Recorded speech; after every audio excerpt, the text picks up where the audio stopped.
Gungo.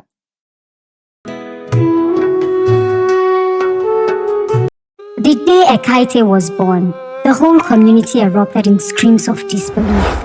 An abomination had happened. Ekaete's father and mother cried, wondering what they ever did to be punished like this. Looking at their dark-skinned red-haired baby, they gathered the resolve to bundle her and cast her out. No witch was welcome in the family or community at large. Ekaete lived her life in seclusion with the outcasts of the village at the outskirts. Even among them, she was still being treated poorly. They saw themselves as normal and her as abnormal. Don't play with Ekaete. Make sure you don't eat from the same plate. Don't go to the stream with her. Parents of the freeborns and outcasts would reprimand their children. Can I play with you? Ekaete would ask the other children, but they would refuse. No, you cannot. Go away, you red-haired witch, they said to her, shooing her away. But I am not a witch, Ekaete told them, crying. Our parents say you are a little witch. That's why your hair is red, the children replied, moving away from her. So she does not possess them as their parents promised them if they come within close proximity to her.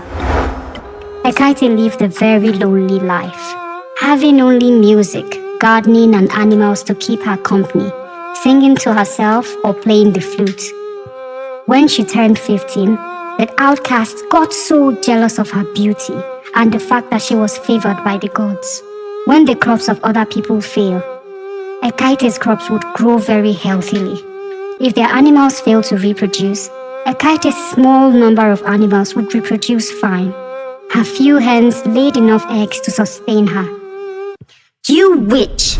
You're doing nothing but bringing suffering to us. Pack your things and leave us alone. We don't want you anymore, they said to her. But where will I go? My parents and the freeborns have banished me to live here in the outlands. Now you're asking me to leave. Where would I go? Ekaete asked, crying. We don't know, we don't care. Just leave us be, that's all, the people replied. This loneliness and solitude are all she's ever known, and now they want to take it from her too. So Ekaete packed her flute, took her animals, took her belongings, and moved away from the outlands. She walked a few miles into the forest and saw a little hut with a rising smoke.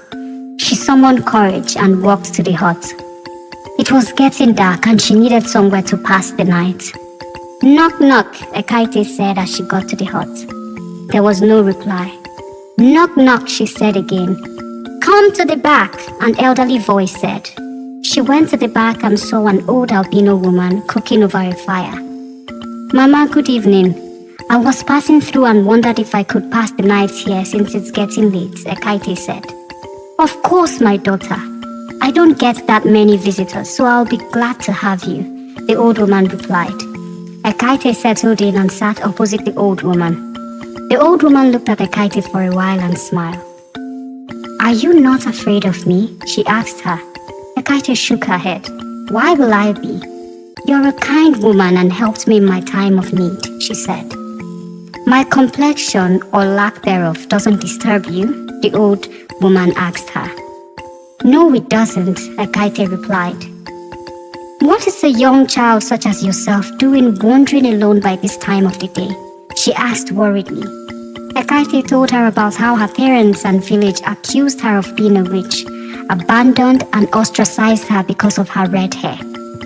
You and I, we are very much alike. When I was about your age, I was kicked out of the village because of my skin color and because I could see things, the old woman said.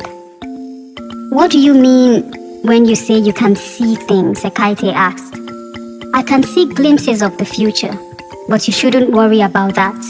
Eat up and rest, my child, the old woman said. What do I call you? Ekaete asked the woman. My name is Inyobong, the old woman replied. Thank you so much, Mama Inyobong, she said and got up. Early the next morning, Ekaete got up to clean the compound, but saw that Mama Inyobong had already done it and had breakfast going. Mama, good morning. You should have let me do it, at least to say thank you. You've thanked me yesterday, that's enough. You don't owe me anything, Mama Inyobong said. Ekaete insisted on helping her make breakfast, and by noon, they were resting under an orange tree, sucking on juicy oranges and listening to the world around them. Mama Inyobong, yesterday when you said you see things, can you give me an example of things you've seen? Ekaete asked her. When I was 16, I was laying in my hut in the outlands, and I had a vision that a giant Iroko tree fell, and it was only one of its seeds that was blown very far away, that thrived and grew. Till date, I don't know what that vision means. Another time, I told the king that I had a vision where he died on his way to a coronation ceremony of a queen. They laughed it off and said I was rambling. He died, and they burned my house down and paraded me as a witch. That was the day I was banished, Mama Inyobong said. I'm so sorry, Ekaete sympathized. It's okay. They've hurt me, and I'm happy they'll be hurt too, Mama Inyobong said with a small smile. What do you mean? Ekaete asked. I had another vision yesterday, she replied. What happened in this vision? Ekaete asked. They all die, Mama Inyobong answered. No! What can we do? Ekaete asked, devastated. They only need to apologize to us. Our mistreatment angered the gods, Mama Inyobong said. We have to warn them, Ekaete said. Why? They wouldn't do the same for you. They've only done nothing but hurt you. Why would you want to save them? Are you trying to be a hero? Mama Inyobong asked. No, I'm not. I'm only doing it for the innocent children who don't know any better and are being taught to hate. I don't care that the people oppressed me, even my own parents. I'm not doing it for them. I'm doing it because it's who I am. My conscience won't be at rest. The outcasts who sent me out only did it to feel powerful. It was done to them, so doing it to me makes them feel good. It doesn't excuse their evil, but we can't keep this cycle of evil, Ekaete said. There was a brief silence. I won't try to stop you, but you must know that they won't listen to you. You'll be wasting your time, Mama Inyobong said. But at least I can say that I tried, Ekaete replied. With that, she got up and made her way to warn the villagers, knowing in her heart that they truly might not listen to her, that she might be punished for even trying to help them. But she tried anyway, because though she was called the Red-Haired Witch, she was a piece of sunlight in a world so dark, and she was doing her job of illuminating the darkness. Gungo.